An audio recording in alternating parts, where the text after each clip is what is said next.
Aujourd'hui, je suis tombé sur une vidéo du Parisien sur YouTube qui nous parle de conversion électrique, d'électrification. Alors déjà, c'est plutôt cool.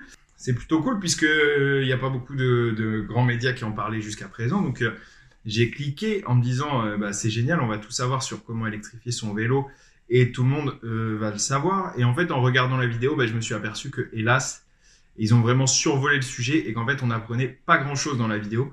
Et donc, je me suis dit que pour vous, j'allais y ajouter un petit commentaire un petit peu plus précis sur les détails justement de l'électrification pour que vous en sachiez un petit peu plus et que vous soyez vraiment à même d'électrifier votre vélo après avoir vu la vidéo du Parisien. Donc, le Parisien, si vous voyez cette vidéo, n'hésitez pas à me remercier dans les commentaires. Ça me fera très plaisir. Allez, c'est parti. On commence ensemble avec la vidéo.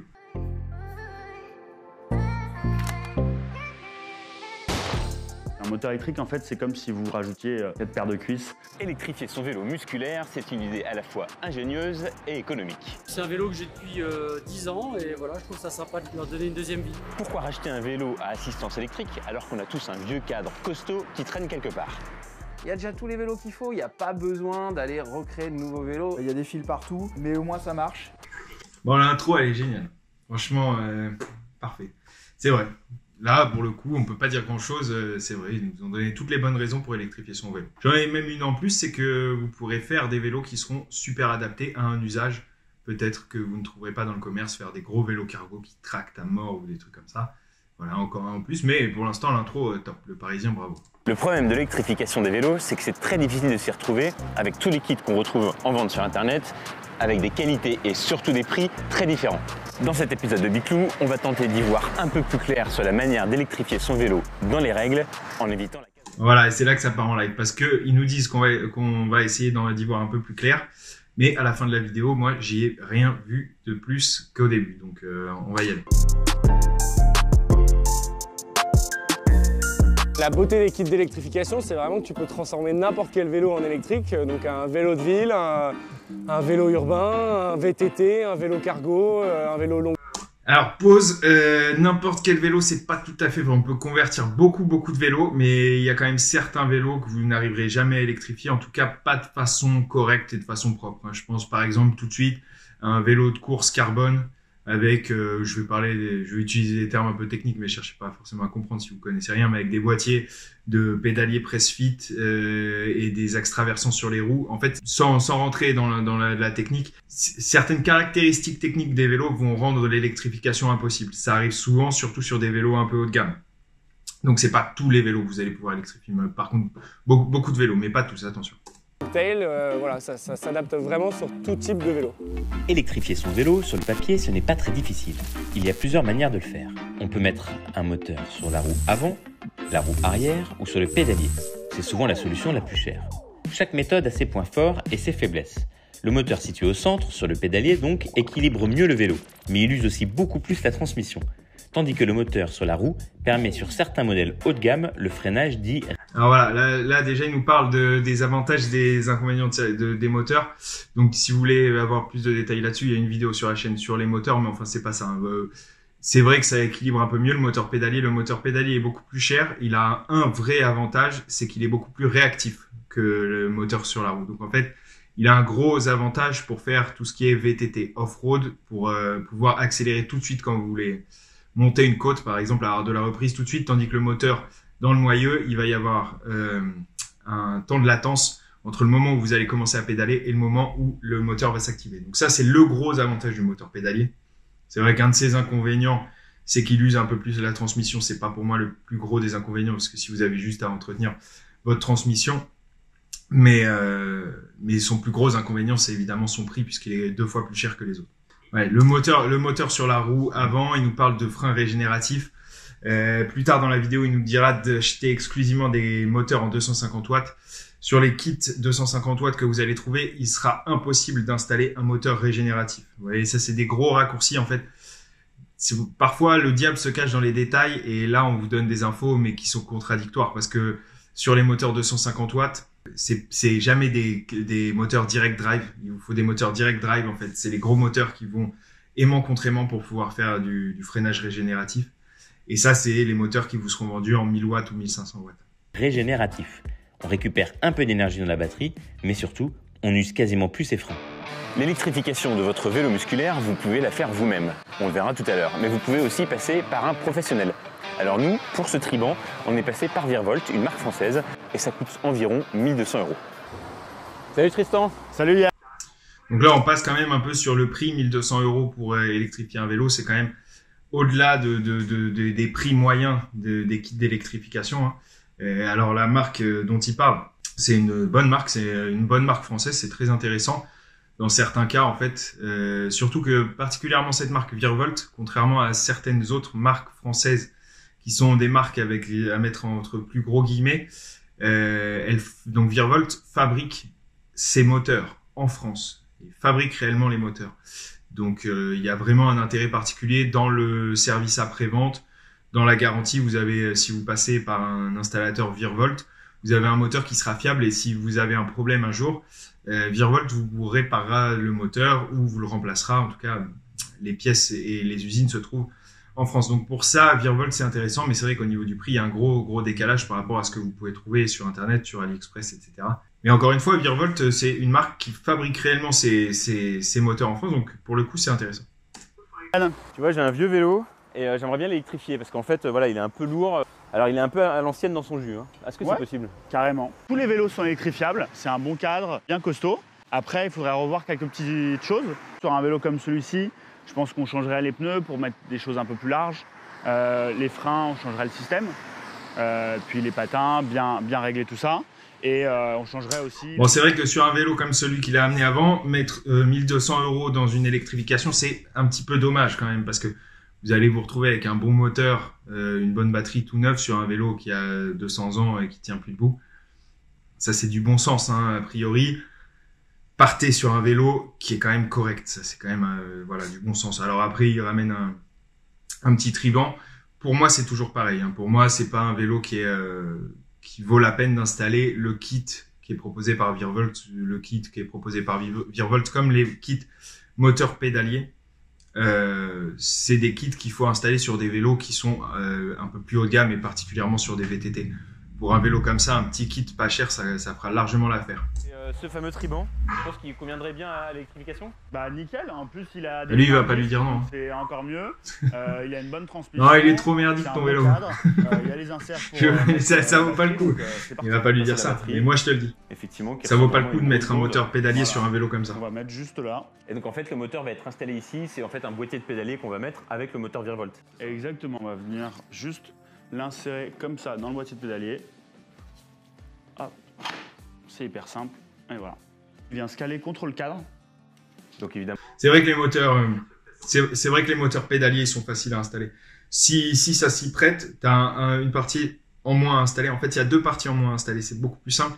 T'as pas besoin d'installer le contrôleur, et en plus, t'as pas besoin d'installer ce dont je te parlais tout à l'heure, le capteur de pédalage. Donc a priori, si tu peux installer un moteur pédalier, c'est beaucoup plus simple. Alors il faut faire attention parce qu'il y a plein de cadres sur lesquels tu peux pas les installer. Il faut bien faire attention à la forme de ton cadre, etc. À voir si le moteur il peut rentrer dans ton boîtier de pédalier. Mais s'il rentre, c'est vrai qu'après, pour l'installer, c'est très simple. Tu as juste à le mettre et tu le branches à la batterie et au display. Et c'est très simple par rapport à un moteur moyeu où là, tu auras plus d'éléments installés.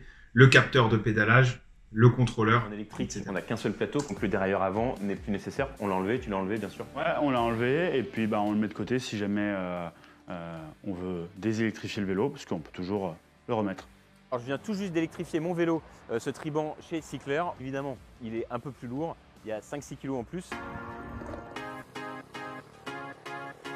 Ce Triban électrifié, je l'ai testé sur plus de 200 km par tous les temps, la pluie, du soleil, du vent. Le gros point fort de l'électrification du vélo, c'est évidemment de garder son propre vélo. Donc de garder un vélo adapté à sa morphologie, de garder un vélo sur lequel vous avez vos habitudes. Un des points négatifs, c'est évidemment le prix, 1 200 €, pause comprise.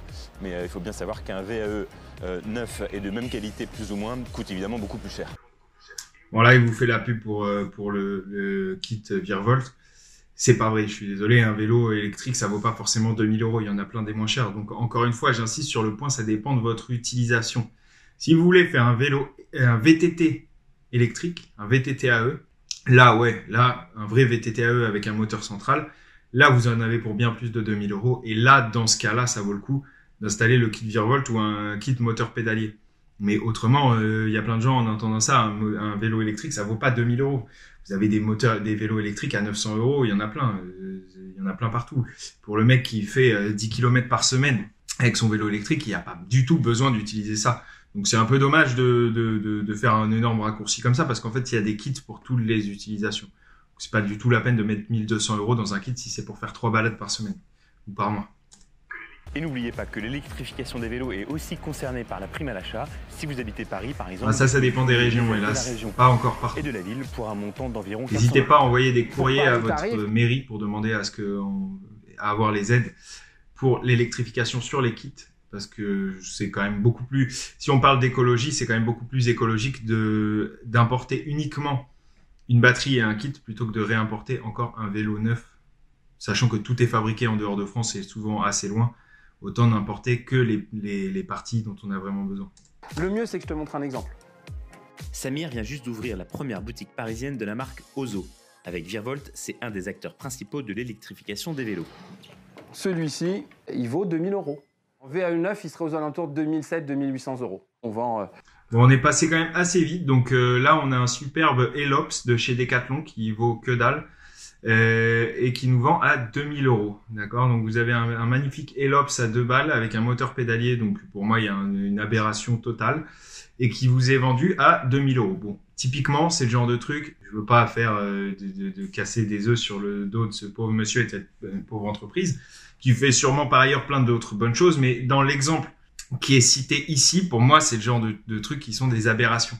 Si vous voulez faire un petit vélo Elops de balade, vous mettez pas un moteur central, vous mettez un petit moteur moyeux à 450 euros. Et là, vous avez votre vélo à 600 ou 700 euros et ça vous fait un vélo correct pour la balade. Mais pas 2000 euros. Pas 2000 euros pour faire 3 balades en Elops. C'est ridicule.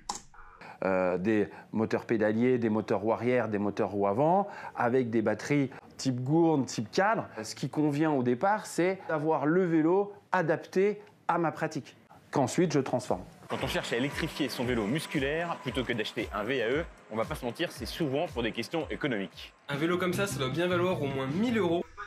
Alors, il y a la question économique, mais c'est pas toujours le cas. Je pense qu'il y a plein d'autres raisons pour lesquelles le kit, ça peut être intéressant. C'est justement pour des utilisations un peu précises, en dehors de ce que peut vous fournir un vélo neuf classique dans le commerce. Je pense par exemple à tracter des charges lourdes, que ce soit sur une remorque ou un triporteur. Les kits, ça veut vous permettre justement d'avoir plus de puissance aussi. Ça, moi, je vous en parle, il vous en parlera pas dans le reportage parce que c'est un peu tabou, machin, parce que c'est pas soi-disant, parce que c'est pas homologué d'avoir plus de 250 watts. Pour moi, ça aussi, c'est une aberration. Parce qu'avoir 250 watts sur un vélo qui est fait pour transporter des charges lourdes, c'est pas plus dangereux qu'avoir 250 watts sur un petit vélo de course. Et de toute façon, un vélo de course, un mec qui bombarde en vélo de course avec des grosses cuisses, il va atteindre 50-60 km/h avec son vélo tranquille. Donc limiter les vélos à 25, à la limite, la limitation à 25, pourquoi pas en moteur, mais la limitation 250 watts, pour moi, c'est une aberration, c'est un truc. Chez nous, on aime bien mettre des réglementations partout, donc il fallait bien en mettre une ici aussi, mais enfin, c'est un peu ridicule. Si toi qui regardes cette vidéo, tu as envie de faire quelque chose d'autre que de respecter la réglementation à 250 watts parce que tu as envie d'avoir une remorque qui charge, de transporter des trucs et que donc le moteur 250 watts sera pas suffisant, les kits, ça permet aussi de faire ça. Donc c'est pas forcément uniquement pour une question économique. Eh ben non, pas du tout, c'est mon vélo que je viens de convertir en électrique. Depuis quelques années, les prix des vélos ont beaucoup augmenté. En moyenne, le prix d'un VAE, c'est 2000 euros. Les kits d'électrification des vélos, on en trouve aux alentours de 500 euros, 900 euros pour les plus haut de gamme. L'ordre de grandeur, c'était plusieurs centaines d'euros d'écart entre son vélo fait soi-même et les... Ça peut même être beaucoup plus en fait. C'est le cas quand vous cherchez des vélos pas chers, quelques centaines d'euros, c'est d'écart entre le prix du vélo neuf et le prix du vélo électrifié. Il en parle dans sa vidéo et c'est plutôt bien fait, mais il compare du coup des électrifications, on va dire basiques, avec des vélos sur des vélos basiques. Et donc déjà, il y a quelques centaines d'euros d'écart. Mais il y a encore plus d'écart sur des vélos un peu haut de gamme. Si vous prenez un VTT, je sais pas, un truc tout suspendu d'une grande marque type Cube ou je sais pas, et que vous mettez un moteur pédalier avec une batterie, si le kit il vous coûte 800 euros et le vélo 400-500 euros, si vous allez sur des trucs d'occasion 400-500 euros, vous en avez pour 1200 euros pour un vélo avec tout un système électrique neuf et de très haut de gamme, quand le vélo, lui, il va être à 3000 €. Donc, il y a plus de 1000 € d'écart quand vous allez sur des vélos un peu haut de gamme. Sur les triporteurs, c'est pareil. Si vous achetez un triporteur pas électrique et que vous l'électrifiez, la différence entre ce que vous allez payer et le prix du vélo neuf, c'est plusieurs milliers d'euros. Sur certaines marques, plusieurs milliers d'euros, pas plusieurs centaines d'euros. Donc oui, vous pouvez faire d'énormes économies sur des vélos un peu haut de gamme. Moins vous cherchez un vélo haut de gamme, moins la différence, elle va être importante en termes de prix. Sur YouTube, de nombreux bricoleurs décrivent exactement les étapes pour y arriver soi-même, comme Geoffrey, par exemple, de la chaîne Bricolage C'est Cool. J'ai acheté le kit, je l'ai installé moi-même, j'ai fait des vidéos dessus pour expliquer aux gens comment le faire et comment les aider à choisir les bonnes choses. Au programme, présentation d'un kit de conversion et toutes ses fonctionnalités, installation ensemble étape par étape. J'ai pas trop eu de galère, non, en vrai ça se fait plutôt bien. J'ai envie de dire qu'en une demi-journée c'est fait, même si on bricole pas trop, quoi, grand max. En fait, l'avantage des kits, c'est qu'ils sont livrés avec tous les outils donc, et la notice, donc on a besoin de rien d'acheter à côté du kit, quoi, et ça nous suffit, on peut monter. Cette intervention est un peu, à mon avis, limitée. Même si sa chaîne est très bien, vous pouvez regarder ses vidéos pour voir comment sont les kits justement de base, les kits basiques en 250 watts. Il fait des vidéos qui sont très complètes et il donne quasiment toutes les informations. Mis à part un petit détail qui, à mon avis, est quand même important, c'est que c'est pas toujours aussi simple que ça l'installation. En fait, les kits dont il parle, ils sont vraiment assez faciles à installer sur des vélos standards. Mais si vous avez certaines caractéristiques de votre vélo qui sortent des trucs standards comme les boîtiers de pédalier à axe carré ou ce genre de choses, ou même les freins, par exemple des freins hydrauliques ou des choses comme ça, et bien dans ce cas-là, ça va être beaucoup plus compliqué d'installer. Ça va pas être aussi simple, disons. Ça veut pas dire que c'est impossible, mais ça va pas être aussi simple. Donc partez pas du principe comme ça que ça se fait en claquant des doigts, même si c'est possible selon votre vélo. Regardez quand même bien quelles caractéristiques il va falloir sur votre vélo pour installer le kit. Pour ça, vous avez toutes les vidéos de la chaîne sur, par exemple, les erreurs à éviter, où là, vous avez une vidéo de 10 minutes qui parle assez bien de tous les détails techniques, justement, à respecter pour pouvoir installer les kits facilement sur votre vélo et pas vous faire avoir. Cassette, roue libre, la taille des roues, le boîtier de pédalier, etc. Toutes ces choses-là, c'est des détails qui peuvent vous coincer une fois que vous avez acheté le kit et c'est un petit peu dommage. Donc, très, très, très bonne vidéo de ce gars-là sur sa chaîne. Mais quand même, attention, parce que c'est pas toujours aussi simple de l'installer. Le kit sur la roue et il n'y a pas de problème. Avant de vous lancer dans le bricolage, il y a quelques règles importantes à respecter. N'achetez que des moteurs dont la norme est EN 15194. C'est cette norme qui fixe la puissance des moteurs à 250 watts. Le moteur doit aussi se couper quand vous arrêtez de pédaler. Voilà, il vous donne un ordre. N'achetez que des moteurs de la norme EN, je sais pas quoi. Sinon quoi? Sinon, je sais pas. En tout cas, lui, il vous dit, ne faites que ça. Ça peut être quand même un peu limitant dans plein d'usages, hein, je suis désolé de le dire. Encore une fois, dès que vous avez un petit peu de charge lourde, c'est 250 watts, c'est pas suffisant, jamais. Et en plus de ça, même la vitesse 25 km/h, chacun donnera son avis en commentaire. Moi, j'estime que c'est un peu limite, 25 km/h, parce que lui, là, typiquement, quand il vous parle avec son vélo, d'ailleurs, il va s'apprêter à écraser quelqu'un juste après, il roule à plus de 25. Seulement, son moteur n'accélère plus. Mais avec un vélo comme ça, un peu type gravel, type course, il suffit d'accélérer un petit peu avec les pédales et vous êtes à plus de 25 km/h. Donc en fait, votre moteur est tout le temps éteint. Je vois pas vraiment l'intérêt en fait d'avoir un moteur électrique sur un vélo où on roule soi-même à plus de 25. C'est la réglementation. Vous êtes libre de la respecter ou non. Si vous la respectez pas, vous risquez d'avoir des amendes, vous risquez je ne sais pas quoi.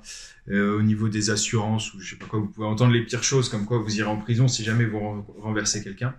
C'est possible. Après, voilà, ça vous limite quand même beaucoup. Sachant que dans plein de pays, hein, à part la France, tout ce qui est électrique est pas limité à 250 watts ni à 25 km/h. Vous avez des limites qui sont beaucoup plus hautes. Aux États-Unis, même en Allemagne, il y a des réglementations qui sont beaucoup plus souples. Chez nous, on est très strict. Alors, on incite beaucoup les gens à passer à l'électrique, mais on a une réglementation qui est extrêmement stricte sur les véhicules électriques, les vélos électriques. Donc voilà, à vous de voir si vous la respectez ou pas. Peut-être si vous regardez cette vidéo à l'étranger, bon, par exemple, vous n'êtes pas obligé de respecter cette réglementation stupide. J'ose le dire, j'ai pas peur. J'ose dire que cette réglementation est stupide. Et voilà, donc faites ce que vous voulez. Hein. Enfin, vous pouvez écouter le monsieur qui vous dit n'achetez pas. Hein, achète un moteur EN 342-744 ou sinon tu vas aller en prison. Voilà, faites comme vous voulez. Mais aussi quand vous atteignez une vitesse de 25 km/h.